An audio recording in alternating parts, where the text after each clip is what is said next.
ओम ह्री अरहम णमोजिनाणम।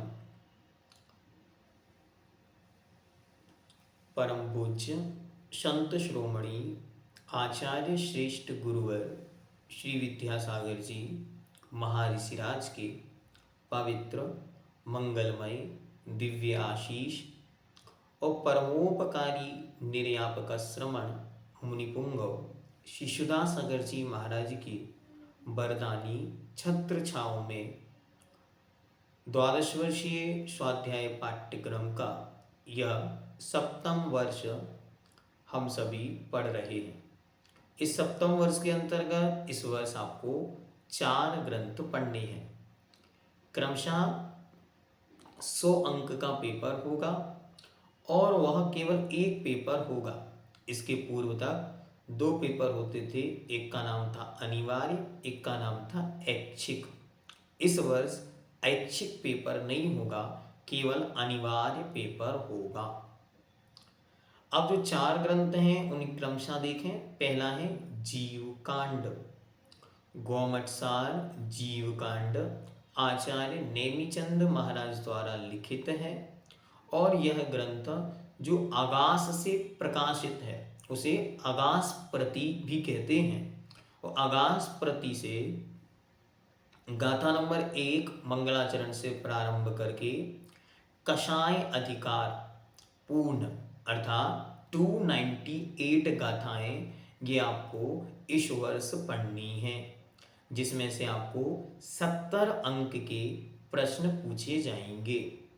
वो प्रश्न क्रमशः कैसे होंगे, जैसे पिछले वर्षों में आपके प्रश्न का पैटर्न है सेम उसी पैटर्न पर होंगे। मतलब मल्टीपल चॉइस, विकल्पात्मक, सही गलत, रिक्त स्थान पूर्ति, सही जोड़ी मिलाइए और प्रश्नोत्तर, एक शब्द में उत्तर, निबंधात्मक प्रश्न, इस प्रकार का ही पैटर्न सेम फॉलो किया जाएगा। और यदि कोई चेंजेस पेपर में आएंगे तो जब आपको मॉडल पेपर मिलेगा तब उस समय आप उसको देखकर और अच्छी तरह से कर सकते हैं। मुख्य बात, आपको गाथाएं क्वेश्चन पेपर में नहीं पूछी जाएंगी, लेकिन आप कोशिश करें कि जिनका चयुषम बहुत अच्छा है वे गाथाएं भी याद करें। साथ ही साथ जो मुख्य गाथाएं हैं, मतलब गुणस्थान विषयक गाथाएं हैं या जिन गाथाओं में सिद्धांत का प्रतिपादन है जो हम बार बार प्रयोग में लाते हैं, जैसे चौथे गुणस्थान में चारित्र नहीं होता, इस प्रकार की जो गाथाएं आचार्य ने प्रयोग की वे गाथाएं भी हम लोग अच्छी तरह याद कर सकते हैं, क्योंकि ये पूर्वाचार्यों के आगम प्रमाण हैं। कभी भी बात आए तो हम सामने रख सकते, इसलिए हमें प्रत्येक गाथा को अच्छी तरह पढ़ना है, सुनना है, समझना है। नेक्स्ट थिंग, आपके पास इसी में जो गणित का भाग बीच बीच में आएगा, वो भाग यद्यपि बहुत क्लिष्ट कहीं कहीं हो जाता है, कठिन हो जाता है, फिर भी सबको अच्छी तरह उसे पढ़ना है। पूज्य श्री का आदेश है कि आपको उसे पढ़ना ही है। वो परीक्षा में आएगा कि नहीं आएगा इसका निर्णय अभी हम नहीं करेंगे, लेकिन आप सबको अच्छी तरह हर एक विषय को पढ़कर उसे समझने का प्रयास करना है। क्यों, इसका मुख्य कारण स्वाध्याय का आप लोग सब अच्छी तरह समझें। पूर्व आचार्यों ने हजारों साल पहले बड़ी पुरुषार्थ के साथ इन ग्रंथों की रचना की थी, लेकिन यदि ये ग्रंथ कोई पढ़ेगा ही नहीं तो फिर ये ग्रंथों के पठन पाठन की, अध्ययन अध्यापन की परंपरा ही समाप्त होती चली जा रही है। इसलिए पूज्य श्री के हृदय की ये करुणा, पूज्य श्री के हृदय की ये भावना है कि एक बार सारे ग्रंथ कम से कम स्वाध्यायी लोगों के सामने पढ़े जाएं। कम से कम हर स्वाध्याय की गद्दी पर ये ग्रंथ पहुँचें और लोग इनके अध्ययन अध्यापन की परंपरा से जुड़े रहें। इसीलिए इन ग्रंथों को पढ़ना ही है, कंपलसरी हर विषय को जानना है। बहुत सारे लोग ये कहते हैं कि हमें बहुत सारा विषय याद नहीं होता। ठीक है, कोई बात नहीं, विषय क्लिष्ट होने से याद नहीं होता, तो कम से कम आप इतना तो कह पाएंगे कि हाँ हाँ जीव कांड में ये विषय तो आया है लेकिन हमें याद नहीं है। तो इससे कम से कम ये तो बना रहेगा कि हमारी मूल आगम परंपरा में, धारा में ये सब विषय उपलब्ध है। सेकंड ग्रंथ है आपका जैन सिद्धांत प्रवेशिका, जिसके रचयिता हैं पंडित प्रवर गोपाल दास जी बरैया मुरैना वाले। उनके द्वारा लिखित ये किताब है जिसमें सिद्धांत के संबंध से बहुत सारे छोटे छोटे प्रश्न उन्होंने रखे हैं जो बहुत सरल हैं। इस वर्ष आपको मात्र 2 अध्याय, 2 अधिकार, 2 चैप्टर जो शुरुआत में हैं वो 2 आपको पढ़ने हैं। बहुत अच्छी तरह ये ध्यान रखें, किताबें अलग अलग जगह से प्रकाशित होने से उनमें बहुत सारे डिफरेंसेस सामने दिखते हैं, इसलिए हम आपको बता देते जो श्री दिगंबर जैन श्रवण संस्कृति संस्थान से जैन सिद्धांत प्रवेशिका छपी है उसके ही 2 अधिकार आपको पढ़ने हैं, जिसमें लगभग 200 प्रश्न आएंगे। 200 प्लस प्रश्न हैं, उतने ही प्रश्न हैं, उनको आपको अच्छी तरह पढ़ना है और समझना है और पढ़ने के बाद उन प्रश्नों को याद भी करना है, क्योंकि उन प्रश्नों में से ही कुछ प्रश्न पुटअप किए जाएंगे जिनका आपको उत्तर लिखना होगा। फिर तीसरा ग्रंथ है हमारे पास पद्म पुराण भाग 3। पद्म पुराण भाग 3। हाँ, एक बात और याद रखें, जो 2 अधिकार आपके सामने आ रहे हैं उनमें पहले अधिकार में है प्रमाण, नय, निक्षेप। ठीक, तो प्रमाण, नय, निक्षेप और लक्षण, इसमें जितना विषय है ये सारा विषय आप आज से पहले 6 सालों में पढ़ चुके हैं। गिनती से मुश्किल से 25-30 प्रश्न भी ऐसे नहीं है जो आप पहली बार पढ़ेंगे, बाकी सारा विषय आप पहले से ही पढ़कर यहाँ आए हैं। और दूसरा अधिकार जहाँ तक मुझे स्मरण में है कर्म संदर्भित है, कर्म की प्रकृतियाँ अधिक उसमें गिनाई गई हैं, तो उसमें भी अगर आप देखेंगे तो अच्छी तरह वह आप तत्वार्थ सूत्र के 8वें अध्याय में जो पढ़कर आए हैं वह ही वहाँ उपलब्ध है। उसमें भी कुछ प्रश्न नए आपके सामने आएंगे, बाकी सारी चर्चा वही है।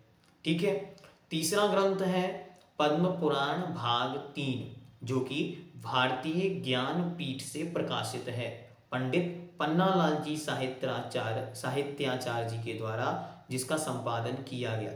इस ग्रंथ को आपको पूरा पढ़ना है, अच्छी तरह इसको एक बार अध्ययन का विषय बनाएं। रोज 1 पेज भी आप पढ़ेंगे तो 365 दिन आपके पास होते हैं एग्जाम के लिए, आप रोज 1 पेज पढ़ेंगे तो भी आराम से उसको पढ़ सकते हैं, उसमें कोई बाधा या बहुत कठिनाई नहीं है। बहुत सारे विषय जो हैं कहीं आपको कठिन लगते हैं तो आप उनकी जिज्ञासा के रूप में एक सत्र विशेष आयोजित करके पूछ सकते हैं। एग्जाम के पूर्व एक सत्र उस ग्रंथ से रिलेटेड बहुत सारी चर्चाओं के लिए हम आयोजित करेंगे, तब उसमें भी आप चर्चा कर सकते हैं। चौथा ग्रंथ है आपके सामने जिनवानी सुधासागर भाग 3, जो कि परम पूज्य मुनिपुंगव सुधासागर जी महाराज के प्रवचन का संकलन है। तो इसको आपको रेगुलर आप 1 पेज मात्र पढ़ें, और जब पढ़ें तब पेंसिल से मार्क लगा लें कि यहाँ पे ये विषय विशेष है, बस इतना ही उस ग्रंथ को पढ़ने का तरीका। उसको याद नहीं करना होता कि हमको याद नहीं हो रहा, नहीं, आपको प्रश्न भी ऐसे पूछे जाते हैं कि पूज्य श्री ने क्षमा के विषय में क्या कहा, या पूज्य श्री ने रात्रि भोजन के संदर्भ में क्या कहा अपने शब्दों में लिखिए, ये उससे प्रश्न बनते हैं। तो इसलिए आप उसके विषय में एकदम निश्चिंत होकर इन 2 ग्रंथों का अध्ययन तो आपको ऐसे करना है, और 2 जो जीव कांड और जैन सिद्धांत प्रवेशिका है इनका अध्ययन आपको बहुत बहुत अच्छी तरह डीपली करना है, जो जीवन पर्यंत काम में आए। और मैं तो भावना भाऊं कि इस जन्म में नहीं, आने वाले जन्मों में भी आपको वह कार्यकारी बने। तो 70 अंक का प्रश्न पत्र आपका बनेगा जीव कांड से, और 10-10 नंबर के तीनों ग्रंथ, टोटल मिलाकर 100 मार्क अर्थात 100 नंबर का यह प्रश्न पत्र होगा। प्रश्न पत्र एज इट इज जैसे आपके पहले आते आए उसी सीरीज में उसी क्रम में होंगे। कोई अंतर आएगा तो ऐच्छिक पेपर के साथ मॉडल पेपर, ऐच्छिक पेपर तो इस बार है ही नहीं, मॉडल पेपर के साथ जिसे आदर्श प्रश्न पत्र कहते हैं उसके साथ आपको विशेष निर्देश और दे दिए जाएंगे। ठीक है, तो आपको अच्छी तरह पुनः ध्यान दें, जीवकांड मंगलाचरण से लेकर 298 गाथा तक आगास प्रति के अनुसार। ठीक है, जैन सिद्धांत प्रवेशिका प्रारंभ के 2 अध्याय 2 चैप्टर जो श्रवण संस्कृति संस्थान से प्रकाशित है। पद्म पुराण भाग 3 भारतीय ज्ञानपीठ से प्रकाशित पूरा, और चौथा ग्रंथ है आपका जिनवानी सुधा सागर भाग 3, ये भी पूरा। अब मैंने पूज्य श्री को कहा कि महाराज श्री इतना सारा कोर्स है, लोगों में बड़ी आकुलता हो रही है, कैसे पूरा होगा, कैसे पढ़ेंगे। महाराज श्री ने कहा देखो, आकुलता का विषय नहीं बनाएं, आप जीवकांड अच्छी तरह पढ़ें और 70 नंबर का पेपर दें। आप जैन सिद्धांत प्रवेशिका और पढ़ लें तो 80 नंबर का पेपर दें। आप पद्म पुराण पढ़ लें तो 90 नंबर का पेपर दें। और आप पूज्य मुनिपुंगव सुधासागर जी महाराज की जो वाणी है उसको पूरा पढ़ लें तो आप 100 नंबर का पेपर दें। तो आप अपना कैटेगरी डिसाइड कर लें कि हमको कितने नंबर का पेपर देना है। अगर हमें पूरा 100 नंबर का पेपर देना है तो चारों किताबें अच्छी तरह से पढ़ के और फिर एग्जाम देना। और अगर आपको लगता है तो कम से कम 70 नंबर की तैयारी तो हम लोग सब करें। ठीक है, तो इसलिए महाराज जी ने सारे रास्ते बता दिए। और अगर किसी को विकल्प है हमें याद नहीं होता तो क्या करना, तो महाराज जी ने उसका विकल्प भी आपको दे दिया। क्या दे दिया कि आप सबको याद होता है, बस उपयोग की बात है। धारा को मोड़ो, सब याद होगा।